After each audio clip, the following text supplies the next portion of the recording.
चला तर मग सांगलीकर सुरुवातीपासून सुरू करूयात. आज आम्ही गेलतो श्री क्षेत्र आदमापूरला गेलेलो, कारण म्हणजे एकच बाळूमामाचे दर्शन. आणि आम्ही जाणार आणि कांड होणार नाही असं होऊ शकतं का? अजिबात नाही. कांडचा आणि आमचा खूप जवळचा संबंध आहे. लवरचा संबंध नाही, जवळचा संबंध आहे. तर काय काय झालं तुम्हाला सांगतेच पुढे. पहिल्यांदा तर आमचं टायर पंक्चर झालं, तिथं 300-400 रुपये गेले. टायर पंक्चर झालं म्हणजे खराबच झालं. त्यानंतर स्टँडची स्प्रिंग तुटली, मग ते सगळं झालं. मग तिथनं आम्ही पुढं आलो. पुढे येता येता खूप छान एक व्ह्यू होता. व्ह्यू खरंच छान होता जाताना.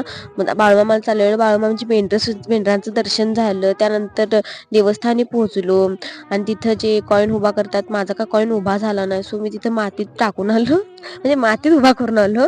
आणि आम्ही जेवणाच्या टायमाला पर्यंत पोहोचू शकलो नाही, कारण लेट झालं. त्यामुळे आम्हाला काय जेवण प्राप्त झालं नाही. ही भिकारचोटपणा करताना आम्ही तुम्हाला दिसत आहोत. त्यानंतर मला माहित नव्हतं की बाळूमामाला जाताना 3-4 ठिकाणी असं जायला लागतं. त्यांची मेंढर पाळलेलं ठिकाण, त्यांच्या बायकोचं, आणि अशी खूप ठिकाणं आहेत. मग हे मेन ठिकाण आहे बाळूमामाचं आदमापूरमधलं. सो तिथं गेलो, पायात पडलो. माझ्या भावाने तिथला हार आणला गाडीला घालायसाठी. आणि जाताना खूप मजा केली. सगळं बघून घेतलो कसं कसं काय काय असतं. आणि छान मस्त शांत वाटतं हा तिथे गेल्यावरनं. आणि कौल लावतात माणसं. माझा काय कौल लागला नाही, मी माझा कॉईन घेऊन परत आली. आणि जाताना एकदम मस्त मस्त किल्ले बांधलेले होते. आपली संस्कृती ही अजून सुद्धा जपत आहेत. खूप छान गोष्ट आहे. जाताना माझ्या भावाने इथे एक वाडा होता, तो वाड्याचं दर्शन मला करून दिलं. तिथं स्पेशल म्हणजे तिथे स्वतः बाळूमामा राहिलेले आहेत. आणि ह्याचा मी सेपरेट व्हिडिओ टाकलेला आहे, तुम्ही माझ्या यूट्यूब चॅनलला बघू शकता. आणि तिथं पण कौल लावायचं होतं. माझा कौल एका कॉईन लागला नाही, म्हणून मी 2-2 कॉईन लावला.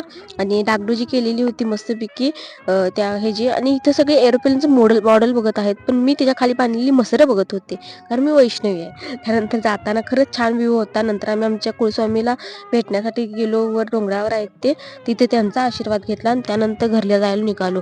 जाताना खूप अंधार झालेला होता आणि दिवाळी वाटायला पाहिजे ना, मग फटाक्या फोडायला सगळेजण. त्यांचा व्ह्यू घेतला, बघितलो, आणि खूप भारी वाटलं हा आम्हाला. नंतर घरला पोचलो आणि झोपी गेलो. Thank you so much.